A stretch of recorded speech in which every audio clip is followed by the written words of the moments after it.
Welcome to episode 324 of the show. Today, I'd like to talk about dealing with rejection, and that's because selling is scary and hard. And personally, I think that's one of the reasons why lots of people don't consider themselves to be salespeople, and they say that they do not like selling. Because apart from the thing of having to appear pushy and inauthentic, there's a lot of rejection that comes with selling. And we all know this because we've done it before. We've blown off people who've reached out to us because they want to talk to us about their product or service. And we've all blown off Jehovah's Witnesses and the people who run into us at the store trying to sell us holiday packages for Dubai or Ireland or wherever.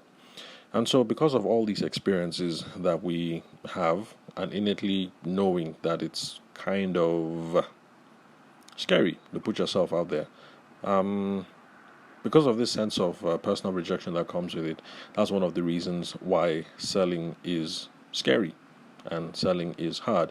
And so, if we're going to learn how to move forward, we have to look for some sort of framework for dealing with rejection. So, like I said, we have to talk to total strangers most of the time. Of course, when we start off the business, we're going to be talking to family and friends, but that still doesn't help because we're still going to get rejection from our family and our friends. So let's say you started up your inverter and solar power business, or you sell shoes on Instagram, or you decided to become a wedding photographer. Most of the family members that you're going to talk to are going to give you that weird, strange look when you say you're a wedding photographer and you want to start charging 350, 450, 500k to shoot weddings. They're going to think you're nuts. And even if they find what you're doing to be admirable, they are definitely not going to pay you, cousin Kunle, or you, cousin Shayo.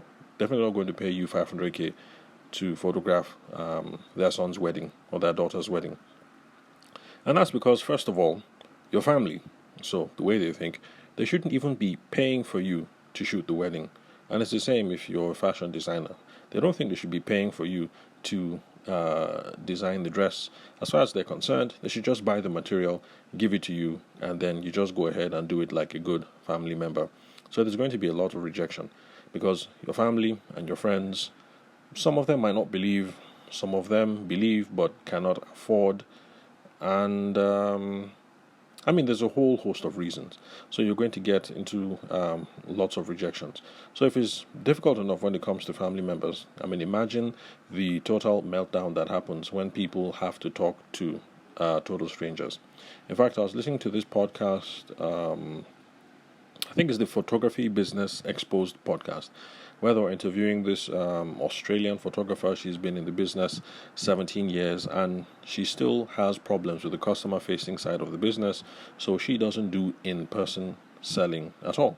But she has a successful business, and that's because she pretty much just waits for the low-hanging fruit. Everything is out there on Instagram, so you come in, the price, everything, the price sheets, everything is all there. So, are we doing this or not? If we're doing this, that's fine. If we're not doing this, then that's fine. And she's running a successful business. And that's something that I point out to most people, that if you are successful with dealing with low-hanging fruit, then imagine how successful, imagine the multiples and the profit that you're leaving on the table if you just learn some rudimentary skills about how to sell. Anyway, back to the question of dealing with rejection. We have to ask ourselves a really hard question. Let's think about it. Are you the one who is being rejected? No, it is not you who is being rejected. It is the value proposition or the business solution that is being rejected. So yes, when you are cousin Kunle, the wedding photographer, and they say no, they're not going to give you 500k to photograph the wedding, it kind of seems like you are the one being rejected, but it actually is the value proposition that is being rejected. Because let's face it, if you, still the same cousin Kunle, but now you are already some international jet-setting wedding and fashion photographer who normally charges like 1.2 or something else, then if you say, okay, because you guys are family, bring 500k, then it actually might be a steal and they'll gladly pay you that money. Because in this case, the value proposition works, and they're saying yes to the value proposition and the whole business solution. And I know some of you might say I'm being overtly dramatic with this scenario, but it's something that I have experienced myself. There was a classmate of mine who was getting married. This was not long after law school, and she decided to talk to me about being the wedding photographer. And yeah, sure, I was really glad, and I was looking forward to doing this. And we started talking numbers. And so at the time, I figured, yeah, sure, let's give them a discount. And we're going to do both days for, I think, 250. Definitely not more than 260,000 naira. This was back in Lagos a while ago. So it was going to be 250 or 260, and there was lots of hemming and hawing, and they tried pricing it down to 240, and lots of back and forth, and then they went silent. They went ghost. Now, unfortunately, back in those days, that was before I discovered the art and the science of sales and personal selling, so I didn't think much of it until later on when I found out that they got this superstar photographer who lives in, I think in Brooklyn, Abby? I think it's Brooklyn. Is Brooklyn part of New York? Anyway, I don't know much about international geography or American.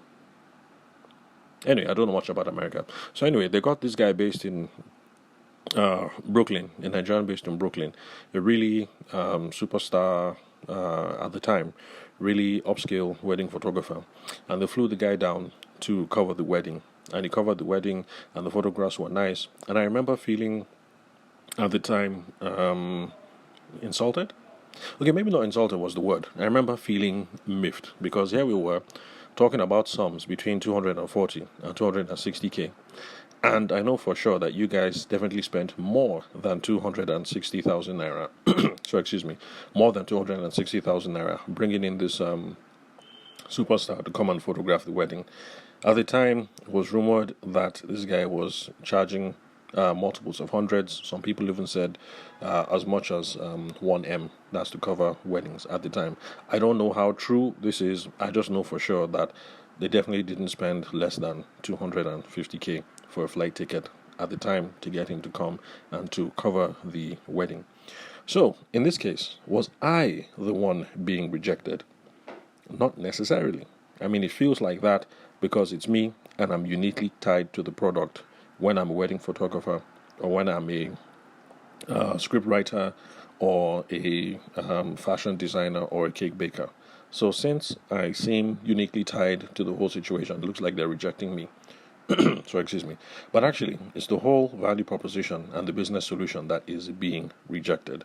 So the value props, when we look at the other photographer, seem to be worth upwards of 260k.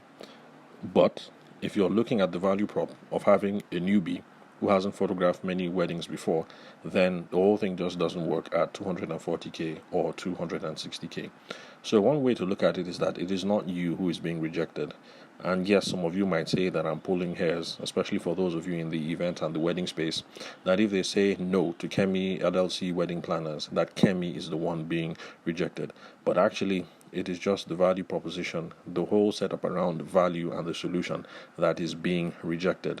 So it is not anything personal. Now, there are some cases where it is going to be personal, and when that comes, the person will be sure to let you know. And that is when you end up in those situations where, you guys are shouting at each other and they say you're an idiot, you're unprofessional. Let's see, what else? Do you call yourself a wedding planner? Any reputable wedding planner would not do this, that. I mean, by the time things descend to that situation, then yes, best believe that it's personal. But in most cases, it is not personal. So that is step number one. Don't take it personal. When the rejection occurs, you are not the one being rejected. They're not rejecting Kemi. They're just rejecting the value proposition around Kemi LLC wedding planners. And if they reject you, Kunle, the wedding photographer, it's not really Kunle that is being rejected. It's around the value proposition and everything, the value statement and the value exchange around what they're going to receive and what they're paying for when they decide to go with you versus another person as the wedding photographer. So it's not personal. Now, step number 2, you should always ask for feedback. Reach out later on and ask, why didn't we go ahead and then ask questions to figure out, just to be sure that there was a need, there was a want, and that money expectations were in sync, and also if there were any intervening circumstances, because there are times when it looks like you've been rejected, but actually it was just some intervening circumstances. For instance, another couple that I was talking with, this was for wedding photography. It was going to be Abuja and Makudi, and I think at the time the bill numbers we were looking at were closer to, was it 400 or maybe 500 or so. This was a while back, and the intervening circumstance. Luckily for me, by then I had already started doing learning about sales and stuff like that. So I was smart enough to ask, "Hey, how far? What's up? What happened? Are you guys still interested?" Or have circumstances changed? And we got into the conversation. The uncle was going to give the bride a photography services, and of course I asked more questions, because in this case where a family member is gifting, we have to be sure, like, is the person gifting a particular photographer, or has somebody said, I'm coming in and I'm footing the bill? Because in those circumstances where someone says, I'm footing the bill, there's still hope. If you can now bring big uncle into the conversation, or big auntie into the conversation, then you might be able to serve the situation. So we have to ask all these questions. Now, the reason why we're asking for the feedback is because we are trying to get intel that will help us improve our business processes.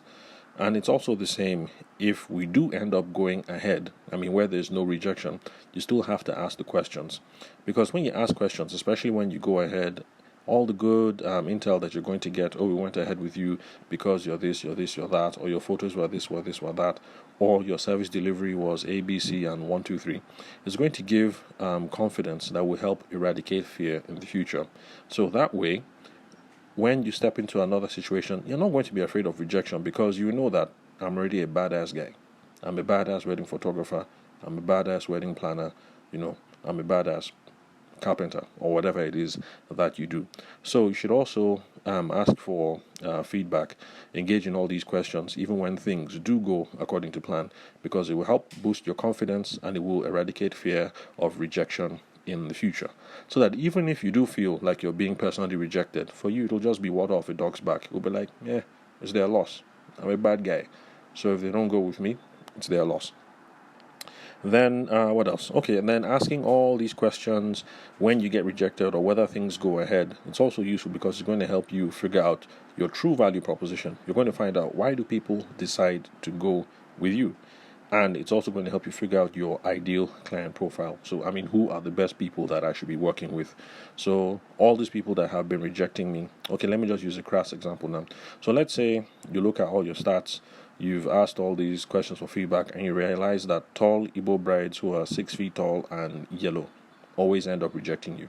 You now know that, in all likelihood, tall Igbo brides who are 6 feet tall and yellow do not make up part of your ideal client profile. So anyway, that's just a random example, but not like it's rooted in reality, but just to get you guys thinking. So you look at it, who has been rejecting me and why? That's the reason why the feedback is really, really important. And then when things go ahead, who agree to work with me and why? So the intel, boost your confidence, and then you're going to be able to figure out, okay, these are my people, these are not my people. And then in the future, you're going to narrow down all your Instagram ads, Facebook ads, or when you go to bridal shows and in your networking or whatever, you're only going to be talking to people that, these are my people, because experience has taught me that these are my people, and these are not my peeps. And it's going to make business somewhat easier, because business is not easy, but it'll make it somewhat easier, and make dealing with rejection much easier. So yes, selling is scary, selling is hard, especially since we're dealing with strangers and there's this thing of rejection. But don't worry, there are things that we can do to lighten the load, and that is one of the things that we have dealt with on today's episode.